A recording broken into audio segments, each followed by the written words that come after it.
শরীরে উষ্ণ ছোঁয়া পেয়ে কেঁপে ওঠে মায়া। স্পর্শটা আরো গাঢ় হতে থাকে। গলা থেকে বুকের দিকে হাতটা বিচরণ করতে থাকে রিয়াদ। মায়া ঘুমন্ত মুখ দিকে তাকিয়ে মায়ায় পড়ে যায় সে। নিজেকে সামলে রাখতে না পেরে মায়ের কপালে একটা চুমু এঁকে দেয়। মায়া নড়াচড়ে আবারও ঠিক হয়ে শোয়। রিয়াদ মুখ চেপে হালকা হেসে মায়ের নাভির কাছে হাত নিয়ে যায়। নাভির পাশে একটা কামড় দাগ দেখতে পায়। হয়তো সেই দিন নিজেই এমন করেছিল। রিয়াদ দাগের জায়গা জোরে একটা কামড় বসিয়ে দিয়ে তাড়াতাড়ি ব্যালকনিতে চলে যায়। মায়া চিৎকার দিয়ে ঘুম থেকে উঠে পড়ে। রিয়াদ তাড়াতাড়ি মায়ের কাছে এসে বলে, এই মেয়ে, এই ঘুমের মাঝে চিৎকার দাও কিসের জন্য? ভদ্রলোকের বাড়িতে থাকতে হলে ভদ্রভাবে থাকতে হবে। সন্ধ্যার সময় ঘুমিয়ে থাকো আর চিৎকার দাও। ঘুমের মাঝে মনে হলো কেউ পেটে কামড় দিয়েছে, সে কারণেই চিৎকার দিয়ে উঠছিলাম। এতে এইভাবে কথা বলার কি হলো? কাল কখন ঘুমিয়েছিলাম আপনার মনে নেই নাকি? দুপুরে খাওয়ার পর মা বললো ঘুমাতে, সে কারণেই তো শুয়ে পড়ছিলাম আমি। হ্যাঁ, সেটাই তো। তোমার তো খেয়ে দেয়ে কাজ নাই, ঘুম আর ঘুম শুধু। ভার্সিটিতে দেখলাম না, শুনলাম ভাড়া বাসায় গিয়েছিলে, তো আক্কেল জ্ঞান বলতে কিছু নাই নাকি? এখানে জ্ঞান আসলো কোথা থেকে? জামা কাপড় ছাড়া ন্যাংটা হয়ে থাকবো না। অসভ্য ছেলে, বেয়াদব হনুমান একটা। ও মা গো, আমার পেট গেল গো। একদম ঢং ধরবে না। ঘুমের মাঝে হয়তো বাজে স্বপ্ন দেখেছো, সে কারণে মনে হচ্ছে এমন। যাও গিয়ে ফ্রেশ হয়ে আমার জন্য এক কাপ কফি নিয়ে এসো। মায়া অসহায় মুখে ওয়াশরুমে যায়। ফ্রেশ হয়ে বের হয়ে তখন পেটের ব্যথা গাঢ় হয়। মায়া ভাবে স্বপ্ন না, হয়তো সত্যি কিছু হয়েছে। সে কারণে কামিজ কিছুটা উপরে উঠিয়ে দেখে আগে কামড় জায়গা থেকে রক্ত বের হচ্ছে। আবার তার সাথে কি হয়েছে বুঝতে পেরে রেগে মেগে ওয়াশরুম থেকে বের হয়। রিয়াদের সামনে গিয়ে রিয়াদের কলার চেপে ধরে বুকে একটা কামড় বসিয়ে দিয়ে দাঁতে মাংস চেপে ধরে বলে, রিয়াদ মায়ের মাথায় হাত দিয়ে ঠেলা দিতে দিতে বলে, মাপ চাই, তোমাকে ঘুমন্ত অবস্থায় আমার কাছে এতটা মায়াবী লাগছিল, সে কারণে নিজেকে কন্ট্রোল করতে পারি নাই। তার উপর তোমার উপর আমার সম্পূর্ণ অধিকার আছে, সে কারণে একটু আদর করছিলাম। আমার লাগছে, দাঁত সরাও প্লিজ। মায়া লাগছে, ছাড়ো প্লিজ। আর কখন এমন বেহায়াপনা করলে এর চেয়েও খারাপ কিছু করব বলে দিলাম। আমার সাথে বেয়াদবি করতে আসবেন না। আমাকে যেদিন স্ত্রী হিসেবে মানতে পারবেন সেদিন কাছে আসবেন, তাড়িয়ে দিব না। কিন্তু শুধু শারীরিক চাহিদা মেটাতে আসলে ছুতেও দিব না। তোমার কি মনে হয় আমি তোমাকে ছুতে চাইলে ছুতে পারবো না? শোনো মেয়ে, তোমার জোর একটা ছেলের কাছে খাটবে না। আজ থেকে তো আমার সাথেই আমার রুমে তুমি থাকবে, তো আমি যে কোনো সময় তোমাকে ছুতে পারবো। বাবা, এখন ভালোই বলি আওতায় আনা হয়েছে আপনার। সেদিন তো বিয়ে করবেন না বলে খুব বলেছিলেন, তাহলে আজ হঠাৎ বউয়ের উপর অধিকার ফলাতে চাচ্ছেন কেন? কাল তো বলবেন আমাকে অধিকার দিবেন না। তো তোমাকে অধিকার কে দিল? আমি শুধু আমার অধিকার ফেলাবো, আর কিছু না। আজ যা করলে এর ফল হাড়ে হাড়ে টের পাবে তুমি। মনে রেখো, তুমি রিয়াদের সঙ্গে পাঙ্গা নিতে নেমেছো। আমার নামও মনে রাখবেন। আপনার অধিকার নেওয়ার জন্য আমি মরে চাইনি। সময় হোক ডিভোর্স পেপার আপনার মুখের উপর ছুঁড়ে দিয়ে চলে যাব এখান থেকে। আপনার মতো জানোয়ারের কাছে থাকার বিন্দুমাত্র ইচ্ছে আমার নেই। মায়ার মুখে গালি শুনে রিয়াদ রেগে মায়ের গালে দুইটা চর বসিয়ে দেয়। মায়া টলমল চোখ রিয়াদের দিকে তাকায়। রিয়াদ রেগে গিয়ে মায়ার মুখ চেপে ধরে নিজের মুখের কাছে নিয়ে আসে। তারপর দাঁতে দাঁত চেপে বলে, আমাকে বকাবকি করার আগে 10 বার ভেবে নিস, নয়তো এর চেয়ে বেশি খারাপ হয়ে তোর মতো মেয়েকে বউ হিসেবে আমিও চাই না। তোদের রক্ষীরা হিসেবে খুব মানায়। যা, এখন কফি বানিয়ে আন আমার জন্য। মুখ সামলে কথা বলবেন। বউকে কি রক্ষিতা বলতে আপনার লজ্জা করছে না? আপনাকে শিক্ষক হিসেবে না একটা কুকুর হিসেবে মানায়। স্ত্রীর গায়ে হাত তোলে যে পুরুষ, সে কেমন হতে পারে তা জানা আছে। আর স্বামীর সাথে মুখে মুখে তর্ক করা বুঝি সোয়াবের কাজ? আজ থেকে নরক দেখাবো তোমাকে।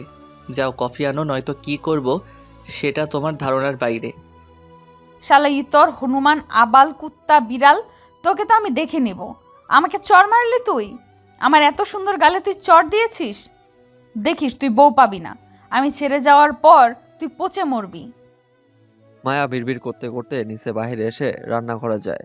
গিয়ে দেখে তার শাশুড়ি মা রাতের খাওয়ার জন্য তৈরি করতেছেন। মায়া দেখে নিজে একটা হাসি মুখে এনে বলে, কি হয়েছে মা, এই সময় রান্নাঘরে যে? তোমার ঘুম কখন ভেঙেছে? আর কিছু কি খাবে? আমি নাস্তা দিব নাকি? আরে মা, না না, আপনি এত ব্যস্ত হবেন না। আমি তো ঠিক আছি, আমার কিছু লাগবে না। আপনার ছেলে কফি খাবে, সে কারণে কফি বানাতে আসলাম। আজকে রান্নায় হাত দিতে হবে না তোমাকে। কাল থেকে সব দায়িত্ব নিও। তুমি সোফায় গিয়ে বসো, আমি কফি বানিয়ে দিচ্ছি, তুমি নিয়ে যেও। আর তোমার মা ফোন করেছিল, কথা বলে নিও। মায়া সুপায় শাশুড়ির ফোন পায়। রুমে গিয়ে নিজের ফোন আনার চেয়ে এটা দিয়ে কথা বলা বেটার মনে করে। সে কারণে শাশুড়ির ফোন দিয়ে ফোন করে মার কাছে। মা আর ভাইয়ের সাথে কথা বলা ফোনটা রাখার সময় তার শাশুড়ি আসে। মায়া ওনাকে দেখে ভয়ে ঢোক গিলে বলে, আসলে মা, আপনার ফোনটা এখানে ছিল, সে কারণে এটা দিয়ে ফোন করছিলাম। আপনি কি কিছু মনে করেছেন? আসলে রুমে যেতে মন চাচ্ছিল না তখন, সে কারণে। তুমিও না, আমি কিছু বলেছি নাকি? সমস্যা নেই, যার ফোন হোক কথা বলেছে, অন্য কিছু না। কফি হয়েছে কি নিয়ে যাও। আর বই নিয়ে এসেছো তো পড়তে বসো, যাও, আমি হালকা খাবার দিয়ে আসছি। বিয়ে হয়েছে বলে পড়াশোনা বন্ধ করতে হবে না। মনে রেখো, তোমার শাশুড়ি মাও কিন্তু একজন প্রফেসর ছিলেন। ধন্যবাদ মা। আমি তো ভেবেছিলাম বিয়ের পর পড়াশোনা বন্ধ হয়ে যাবে, কিন্তু আপনি তো ভালো শাশুড়ি মা। লাভ ইউ মা। দেখে নিয়েন, আমিও আপনার মতো একজন প্রফেসর হব একদিন। তার জন্য ভালোভাবে পড়াশোনা করতে হবে। যাও মা, কফি ঠান্ডা হয়ে গেলে রিয়াদ আবার বকাবকি করবে। ওকে কফি দিয়ে তুমি পড়তে বসো। মায়া হেসে কফিটা নিয়ে রুমে যায়। রিয়াদকে দেখে একটা হাত আপনা আপনি তার গালে চলে যায়। ইস, গালটা এখনো ব্যথা করতেছে। মায়া হাতে কফি দেখে রিয়াদ নিজে এগিয়ে আসে। কফির মগ হাতে না নিয়ে মায়া দিকে বুকে যায়। মায়া পিছাতে গেলে রিয়াদ হাতটা টেনে ধরে, তারপর ফিসফিস করে বলে, প্রায় 20 মিনিট আগে রুম থেকে গিয়েছিলে তুমি। কফি বানাতে নিশ্চয়ই এত সময় লাগে না। প্রথম দিন, সেই কারণে মাফ করে দিলাম। ওয়েট ওয়েট, কফি মুখে দেওয়া যাবে তো নাকি? এই শুনুন, এত কথা না বলে কফিটা খেয়ে নিন। আমি কফি বানাইনি, সে কারণে নির্দ্বিধায় কফি খেতে পারেন আপনি। আপনার মা নিজে কফি বানিয়েছে। উপস, সরি, হাত থেকে কফিটা পড়ে গেল। এক কাজ করো, মাকে দিয়ে একই কাজ পুনরায় না করিয়ে এবার তুমি নিজে কফিটা বানিয়ে আনো। যাও, গো। শালা, তুই নিজেই কফি ফেলে হাত থেকে পড়ে গেছে বলছিস, তাই না? দেখিস, তোকে এর জন্য একদিন কফিতে বিষ দিয়ে মেরে ফেলবে। আমাকে চাকরের মতো খাটাস তুই, তুই আসলে একটা বালছাল। মায়া বিড়বিড় করতে করতে কফির মগটা হাতে উঠায়। হাতের মগ ভাঙ্গা, কাছের টুকরো ঢুকে যায়। চোখ মুখ খিচে বদ্ধ করে মায়া বিড়বিড় করতে করতে বলে, আর কখনো কাচের মগে তোকে কফি দিব না।